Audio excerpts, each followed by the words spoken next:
All right. Hey, welcome everybody to a spooky version of our masterclass here around the Halloween week. Hope you enjoyed the intro music there, if you got that. But here we are in episode 27, where we are talking about turning your partner marketing into your AI search advantage. It's a really important topic. And when I heard Trent talking about this at another event, at one of our PartnerCon events, I knew that I had to get him on the masterclass because it is so relevant to what's going on today with all of the AI searches taking over the traditional Google and Bing searches. So let me bring in Trent. Trent Mortensen. He is the VP of Partnerships at 97th Floor, and he's a 20-year-old digital marketing agency specialized. Well, sorry, 97th Floor is a 20-year-old digital marketing agency specializing in AI search, SEO, advertising, and content for leading mid-market enterprise brands. And he's a major ultimate frisbee fan and loves spending time with his wife and 3 kids. I am terrible at throwing a frisbee, so I'm sorry I cannot compete with you on that. But anyway, Trent's work in partnerships began when he built the partner program for fintech SaaS leader Divvy, which if you live here locally in Utah like we do, you would recognize that name. And that was later acquired by Bill for $2.5 billion. And since then, he's built 3 additional partner programs for both SaaS and professional service companies. And today, he leads a thriving ecosystem at 97th Floor. And Trent's passionate about how partner marketers are becoming the hidden key to winning in AI search and performance marketing. And he's here to share strategies that you can take back to your own programs. Trent, thanks for being here. Oh, maybe. There he is. There we go. Yeah, it's good to be with you, Trevor. Thanks for having me on. Yeah, happy to have you. So let's just jump right into it. I think you have some visuals to share, but I've noticed that there's definitely been a reduction in clicking on our website, and we've worked on doing the paid ads or trying to get people clicking into our website through those organic searches. And now, I know for myself, I don't use Google anymore. I use either ChatGPT, or if I do use Google, I'm using the AI overview, but very rarely am I now clicking into the website to look for the information because it just gets served up by the AI. So really love this topic that you're discussing today. Yeah, no, it's super relevant. So many brands are seeing reductions in their site traffic from AI search, both within Google, Gemini and the AI overviews, and then the dedicated LLMs are affecting that. Interestingly, the revenues aren't declining, right? People still need the solutions, but they're just getting their answers in different ways. But a really cool thing about this whole way that things are happening today is it's giving a lot of power to partner marketers in particular. And so I want to set the stage with a couple of things that I think will help the AI search side of things make some more sense.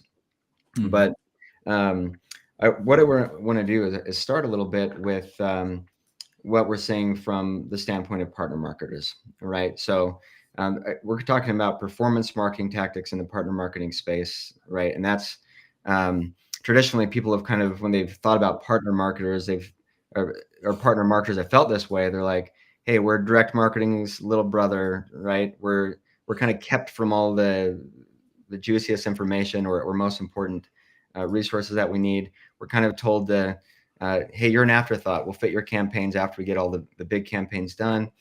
And attribution is a constant problem, and also kind of a joke, like, hey, you're the ones having the fun events.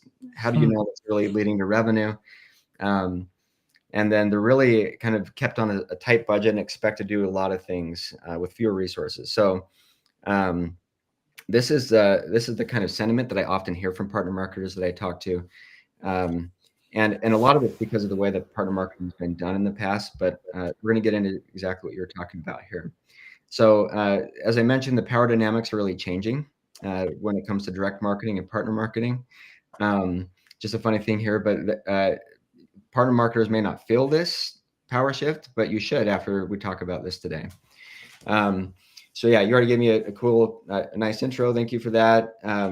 Really what we do at 97.4 is just weave together performance marketing tactics based on audience insight into results. Just a little bit of background of who we are. Worked with a lot of cool brands over the years, over 20-year history. As you can see, a lot of mid-market enterprise brands that we do this kind of work, performance marketing for.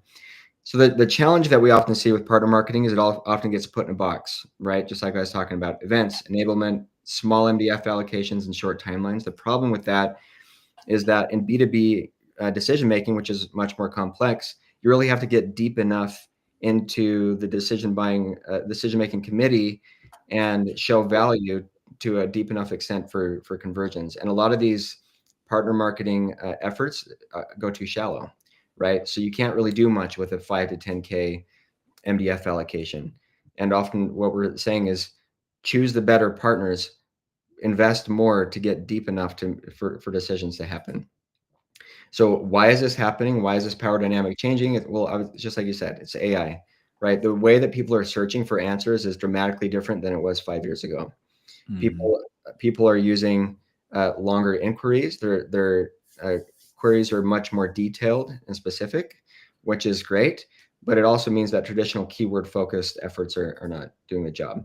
But it's really changing in the favor of the partner marketers. So if we just look at the way that search is being done, I know a lot of us feel like AI, like LLMs, like ChatGPT and Copilot and others are taking over. But actually, even still today, the vast majority of search happens within Google still. But the AI overviews within Google are what is driving a lot of the change in traffic. Okay, so if we look at the old way that a lot of us used to search and still do sometimes, but it's short queries like enterprise marketing platforms, right? This would be like a perfect Adobe type of query. Now people are searching for what are the top enterprise marketing platforms for US based companies, or much longer, right? When you get to a longer query, it will inevitably almost every time trigger an AI overview. And this leads to what we call zero-click searches, which means that people are getting their answers without ever clicking into a site. And that's why site traffic is dropping. They're still doing their top of funnel research through the AI overview, but that's what's driving a lot of this.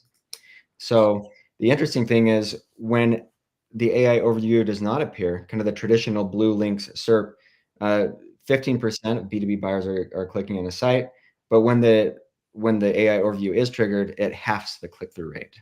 Okay, that's driving a lot of this. In fact, 65% of B2B SaaS companies are seeing drops of up to a third of their traffic because of these AI overviews. So what do we do? Well, we know that traditional performance marketing is becoming less effective. People are having to change, but direct marketers are really struggling with how do we do this? Like all the stuff we used to do is no longer working as effectively. And so what they really need is they need deeper audience insights for more conversions, right? People have always done this. They've done some basic audience research. Maybe they put some personas together, but they kind of run on the assumption that they understand their audience, and then they just put marketing campaigns together and run with it. The problem is that understanding is almost always very incomplete. They need better data. So attribution is a big problem, but the better you can attribute, the easier it is to get money, right? Expanding the advertising reach. We're all used to focusing on like the keywords that apply to us and bidding on those. But there are many other keywords that will drive revenue just as effectively. So we'll get into that. And then authoritative connections. We're going to kind of end on this big thing about AI search and how partner marketers are the key to connections that can really drive increased appearances in AI search. Okay, so this is where partner marketers come in. They come to the rescue through providing deeper audience insights, giving better data, expanding the advertising reach, and leveraging connections for these kind of supercharged backlinks is what I'm going to call it. Okay, and I'll get into that in more detail. So little disclaimer, some of this may work for you. None of this may work for you. It may all work for you, but we have seen these tactics work firsthand. So if you can please, sign that disclaimer. Thank you. Yeah. So let's jump into audience. So the whole idea here is better know your own ICP through the perspectives of your partners. Okay, so we're not accustomed to doing audience research this way, but your partners are selling to the same people you are. They have insights about pain points that you don't have, that will enrich your understanding and your approach. Okay, so if we look at our ecosystem, we have partners of different types. The common question is, how do we segment them, right? So do we do it by type, right? This is really common in partner programs that I see. Do we do it by geography? Often very common. Do we do it by vertical?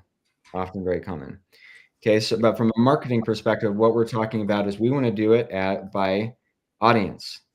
Okay, so what I mean by that is you want to create actionable groups that you can do effective marketing with, and you have to start with the audience. So just to kind of illustrate this, what do these three companies have very in common? People may look at this and like, oh, these are very different solutions, right? We're talking about like cloud data, observability, IT service management. Like they're very different. What they have in common is not what they have in common, but who they have in common, which is this guy, uh, Hmm. which is they're all selling to the same buyer, right? So it's the chief information officer who on average is 51 years old, very predominantly male, has a high affinity for travel. Random facts about this audience that they all sell to, but if they were to say, what do you know about this guy, about Tom, that can inform our approaches as partners. Okay, so what do you do with these groups? Okay, so where do you start? If this is the whole world of buyers and this is your audience, your partners are going to overlap in some way, right? So this is why we partner with them, because we have audience overlap. That's the fundamental reason why. And different partner groups are going to overlap with different segments of our audience. Some of our audience may not overlap really at all. But what we do is we create overlap groups. And the point here is your direct marketing team and your partners both may think they know your audience best, and they may give different insights into the audience. So like, okay, our audience is a rope, our audience is a tree, our audience is a wall, a snake, a spear. Some of you may know where I'm going with this. This is a famous parable of the elephant and the blind man. But what the audience actually is an elephant, right? So our audience is something more complex than we often think it is. And the better we understand it, the more powerful we can be in our marketing.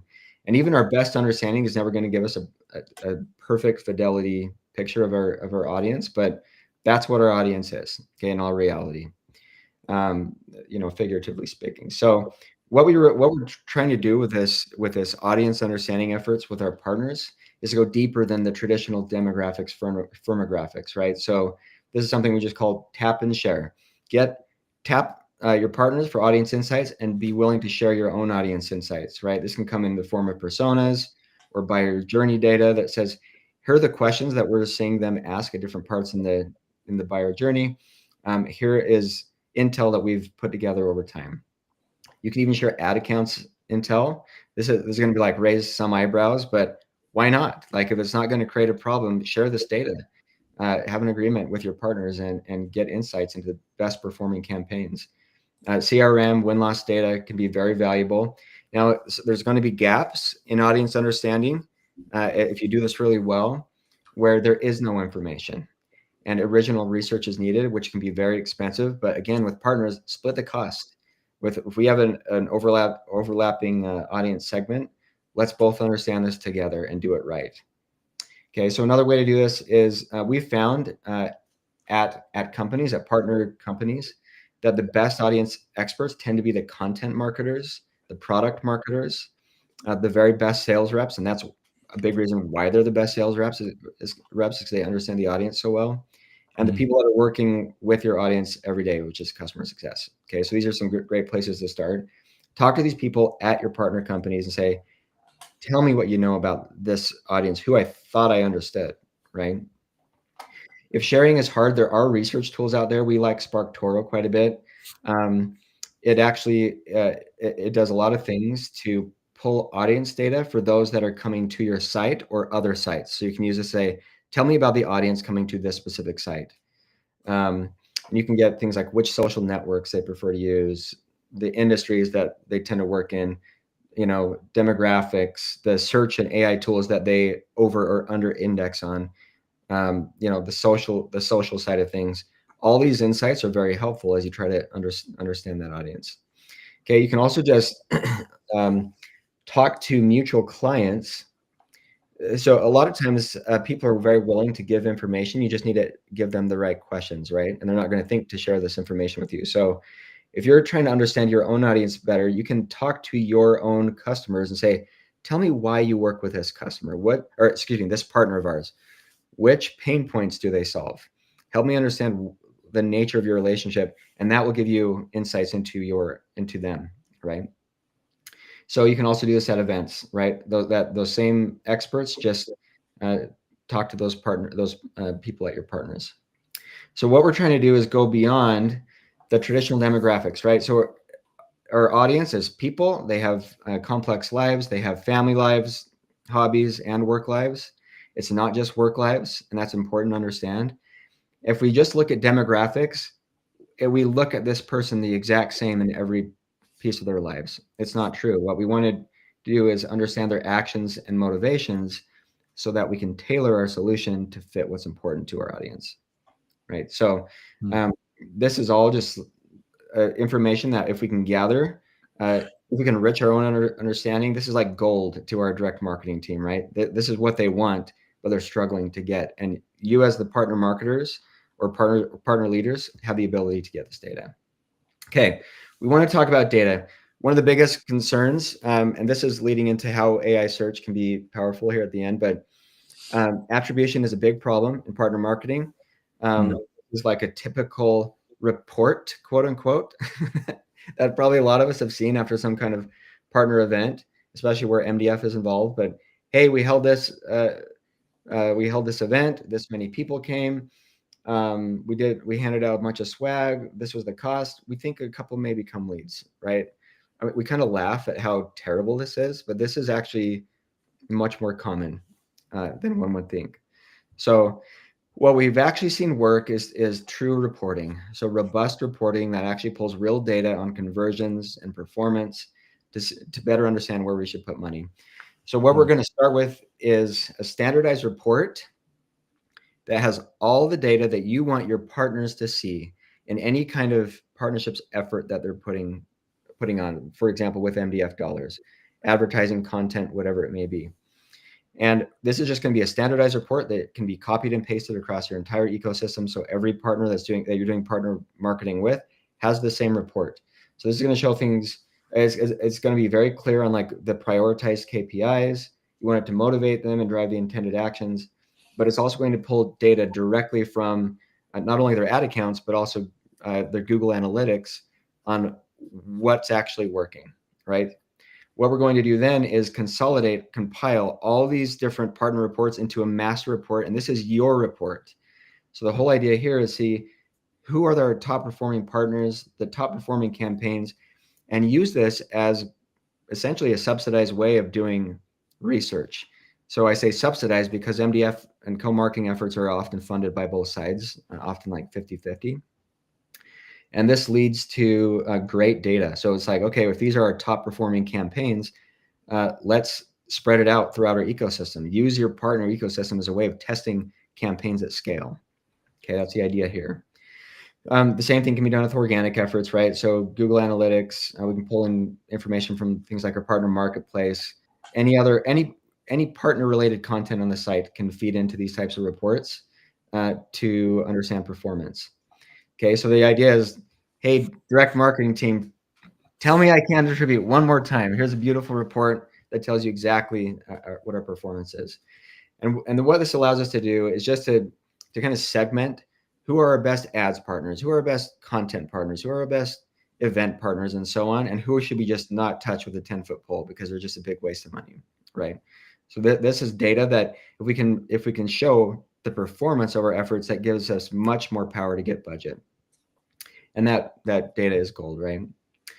Okay, so on advertising, the idea here in the partner realm is to extend reach. So most companies have an advertising team, right? They do like paid search, paid social.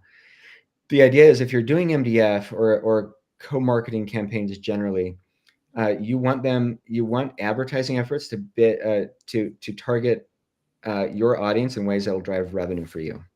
Okay, so but in a way that it's a win-win.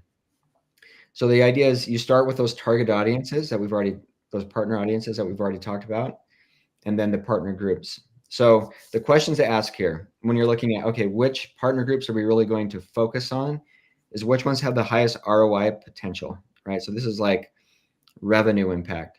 The next one really has to do with speed. Like what kind of investment are we going to have to put in to these efforts to really get down to that B2B decision depth like we were talking about earlier?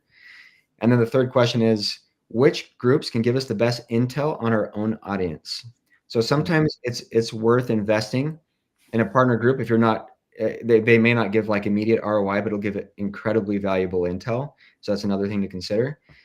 As you go through this exercise, you will decide which to market with and which not to. So you're going to find your winning partner groups. Within each partner group, the strategy here is going to be everyone in their ecosystem has their cream of the crop partners, the ones that are just the best performers. Those ones are going to do custom campaigns with. Okay, that's going to be like special approved budget. You're doing these big long-term efforts with. Everyone else, you want to have more of a packaged approach. And there's a couple reasons for that. One is so that you can scale your marketing efforts.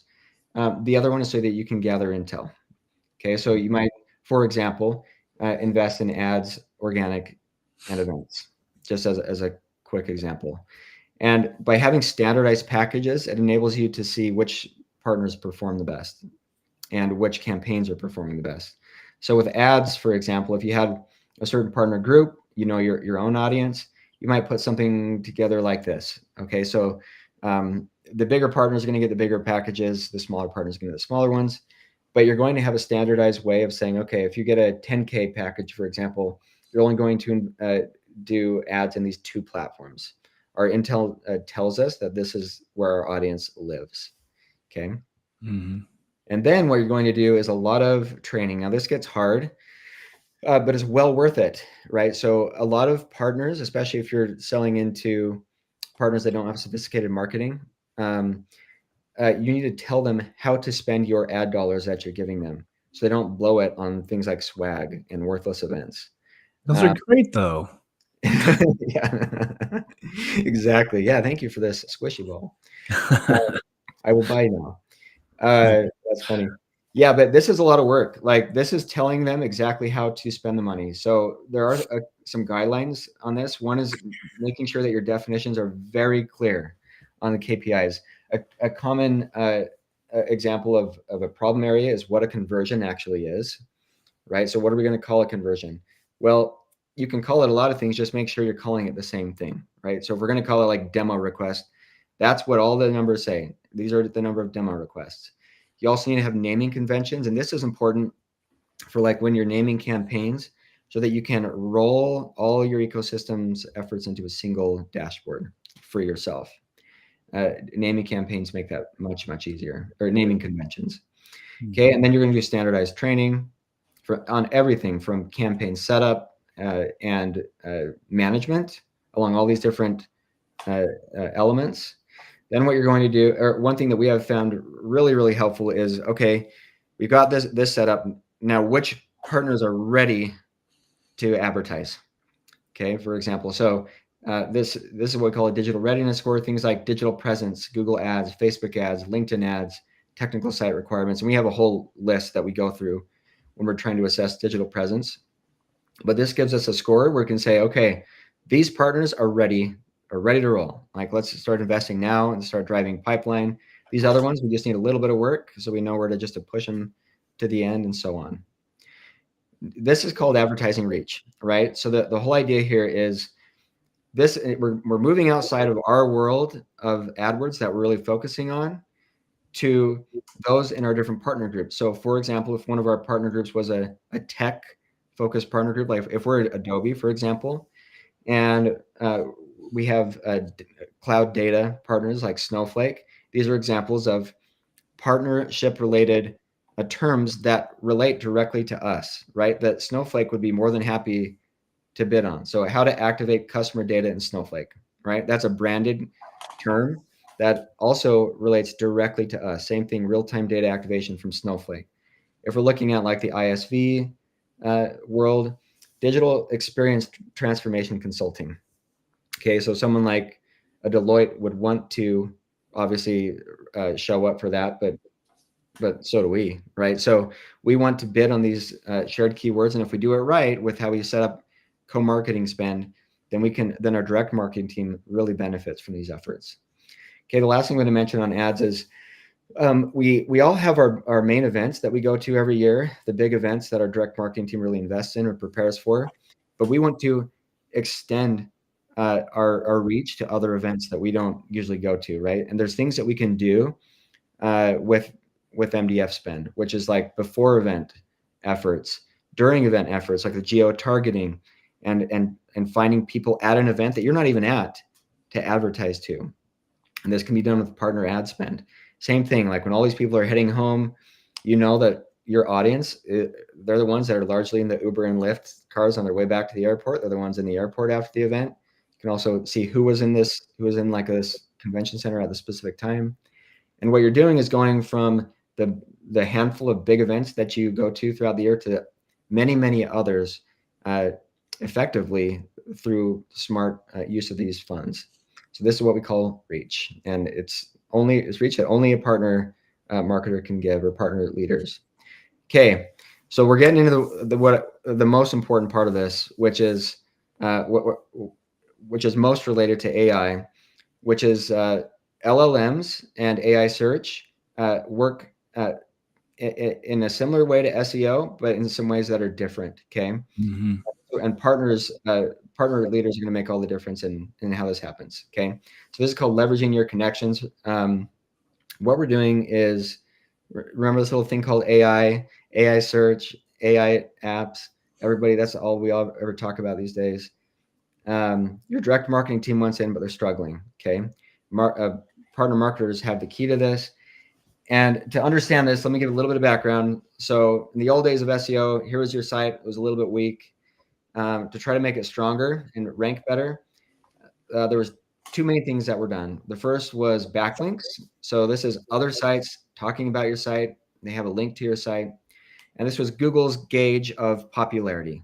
So if a lot of people are talking about Apple, Apple must be legit, right? So that's kind of their original thinking. The other element that Google would use to assess would be keyword relevance. So the idea here was, let's create a bunch of content that talks about the keywords that people are searching for. Google will say, hey, you have high keyword relevance. We're going to rank you. So if you did both of those things together, backlinks and keyword content, boom, you have site authority. And this was a very precious thing. If you got site authority, there's a lot of things you could do. You could actually start to rank for keywords that were not as relevant to what you actually do, and that's what a lot of people started to do. And so enter generative AI. Just a few years ago, people were like, this is so great. The sites that already have site authority, they're like, let's just start cranking out so much content and rank for so many keywords that revenue is just pouring in, right? So boom, tons of content starts to get created. A classic example of this is Forbes. Right. So we all know Forbes as the vacuum cleaner company, right? No. That's the funny thing about this. Forbes really started to abuse their site authority. They're a finance company. They started creating a bunch of affiliate related content around air purifiers and vacuum cleaners, and they started to do really well for a while. But Google quickly realized what was going on. They were abusing site authority. They got slapped with some manual penalties, but also Google put out some core updates to address this type of activity that was happening across the board. So August 22, core update addressed thin content or unhelpful content, just AI generated terrible content. And then March 2024 was really meant to address site reputation abuse issues. So what happened is a lot of sites saw massive traffic drops as a result of these updates. So Forbes lost over a third of its traffic because of this, and many other sites, same thing. The other thing that we've learned AI does is it punishes confusing brands. Okay, so we are moving out of the keyword focused world into a more brand centric world when it comes to doing well in AI.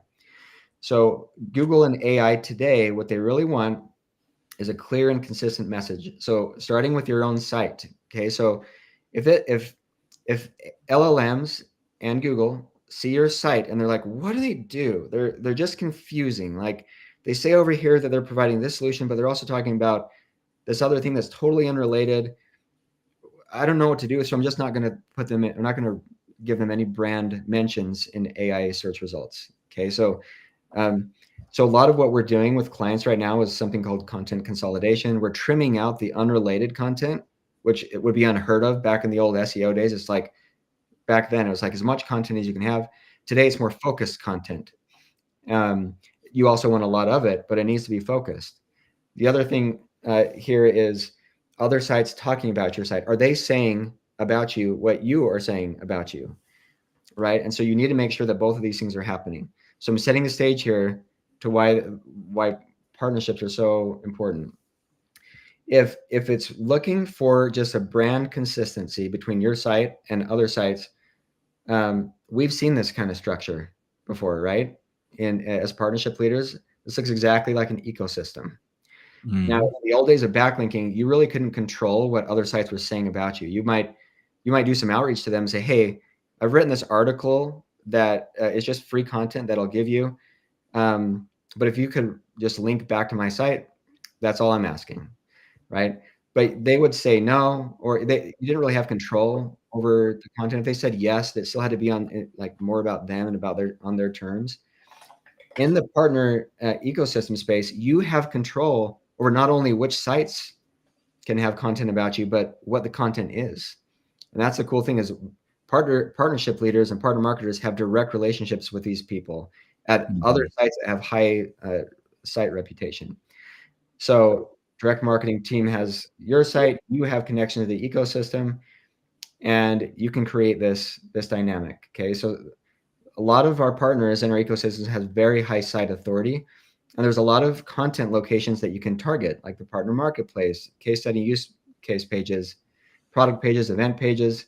And the key here is you know each other and you have control over the content. This is like unheard of in the old SEO days. So I hope those partner marketers who have a little bit of an SEO or content background are kind of seeing this picture of like, wait a minute, we should be doing more with our partner marketplaces, right? It's not just a thing to throw a bone to our partners anymore. Like this becomes an actual powerful tool for SEO and AI search, as well as these other partner content pages. So the key is to start in the right place by being intentional about who we co-market with. So when it comes to AI search or SEO, there's a strategy we call stacking the deck. So let's say that you're ServiceNow, you're partnering with Accenture. ServiceNow ranks for a bunch of very important keywords that Accenture does as well. So when these ones in red are searched, they both will appear. What you're trying to do here is tilt the odds in your favor that people are going to click on your site when they search for a specific term. So let's say someone searches for IT operations management, your ServiceNow, you appear 3 times in that SERP. Okay, and this also applies to AI search results in terms of brand mentions. Now the problem is there's a bunch of other areas in those results that are not you that could go to competitors, which you don't want. So what you want to do is look deeper into the rankings to say, okay, which of my partners are closest to ranking on the first page, which is the converting page, right? That very few people click deeper into a search result. And what we want to do is help them rank so that they fill in the gaps where we're already tapped out. We've wrung the rag out. We can't appear for any more, but our partners can. So a good use of MDF dollars is let's start to stack the deck in our favor. It's better that someone clicks on a partner site than a competitor site. Okay, so just as one example, one of our clients has a partner that ranks for branded keywords of our client that is searched 31,000 times per month. Wow. Okay, so, and the interesting thing is they're only capturing 134 of those searches, meaning they're not being intentional about pushing those branded search terms to the converting range. So the whole idea here is one could apply MDF funds to increase the partners' ranking so that you capture that revenue, right? You're using your partner's search strength in your favor. That's the whole idea here. So just as another example, one such branded keyword that I mentioned is searched over 23,000 times per year.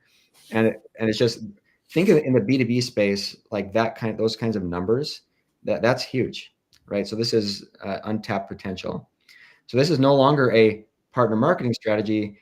This is leveraging your partners for your company's direct SEO and AI search strategy. So I hope that vision is clear. So this is based on, connections that you gave that they needed to work in the way that LLMs and AI search works today. So just as a quick summary, as a partnerships leader, you can give deeper audience insights than your direct marketing team has ever had, right? It's this whole concept of complete the picture of your audience. You give much better data. So by having robust reporting that is proven and works, so that your direct marketing team can get more budget.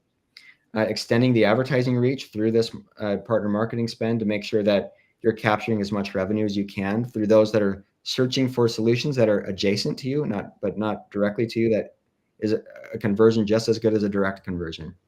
And finally, with AI search, using your connections to play well with how AI search works today. So making sure that there's a consistent brand message on your own site and controlling that message in your ecosystem so that when anyone searches for a term related to something you do, you appear or your partners appear, and you don't let that traffic go to a competitor. So it's this whole idea. So this is where you come in. We're excited to see what you do. So thank you. Appreciate that. Very nice. Well, thank you so much for that overview. That's a lot of information. So I'll be watching the recording to dive into that a little more. But yeah, let's see. We did have one question roll in while you're talking. We can go to before we close. They say you mentioned finding the right partner groups to prioritize custom campaigns. What are the best ways to scale if you have many partners that fit the right criteria and audience? Yeah. So there are some tools, those that do, it depends on which channel you're focusing on. But one thing that we like to do is look for keyword overlap. So which of your partners ranks best according to what you were ranking for? Now there's some tools that allow you to do that. We use some internal tools that we've created, but you can also do this like 10 at a time with a tool called Ahrefs that a lot of search marketers should be familiar with. You can kind of hack the content gap analysis side by using like a no-name domain as the reference domain, and then putting several partners at the same time as your competitors in that platform, and looking for those that have the best overlap. And so typically you'll want to just start with the ones that have the most obvious product offering or solution overlap, even though you're not going to be competitive, but you're going to address the same problem with a solution. And just start with a big ecosystem, narrow down to those partners, and then run this kind of analysis. So we'd be happy to talk to you about some ways of doing that. On the ad side, it can be done in a similar way, looking at AdWords. So I've started to get a lot of cold outreach of people asking if I know my AI visibility ranking and they have a service that can do that. Is there kind of a standard, or is there a way to know whether they know what they're talking about and can give a good ranking, or how does that work? Yeah, so there's different ways of showing up in AI results. So what we are telling all of our clients is brand mentions are really what you want. Brand mentions are the gold. You can get citations And we're, that little link that you see in like an AI overview or a chat GPT result, that is not as good, because people are kind of getting into a zero click mentality.